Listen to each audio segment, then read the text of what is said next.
तुमने ये नहीं सोचा कि मैं उन्हें सच बताता हूँ। जमीर मर गया कियारा, खुद इसे पुलिस स्टेशन लेके जाऊंगी। कियारा कहीं नहीं जाएगी।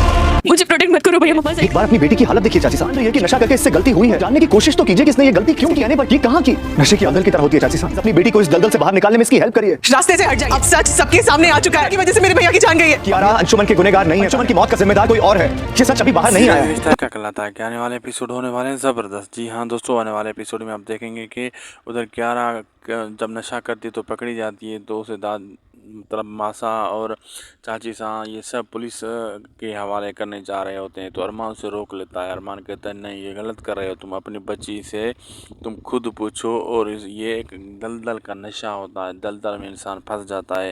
अगर तुम लोग इसे खुद पुलिस स्टेशन पहुंचाओगे तो इसका असर ख़त्म थोड़ी होगा, ये फिर से करेगी। तुम लोग इसको पुलिस स्टेशन के हवाले, पुलिस के हवाले मत करो, इससे खुद पूछो।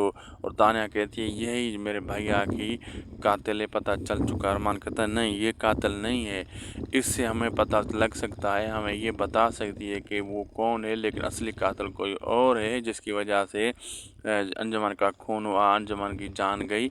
अभीरा और कियारा ये इस की जो है ना में एडवांस मतलब में फंसी हुई नहीं है। इनके ज़रिए हमें पता चल सकता है कियारा के ज़रिए वो बंदा कौन है। अब आगे देखना मज़ेदार होगा क्या क्या होने वाला है। वीडियो चलाई तो लाइक करें, शेयर करें, सब्सक्राइब करें।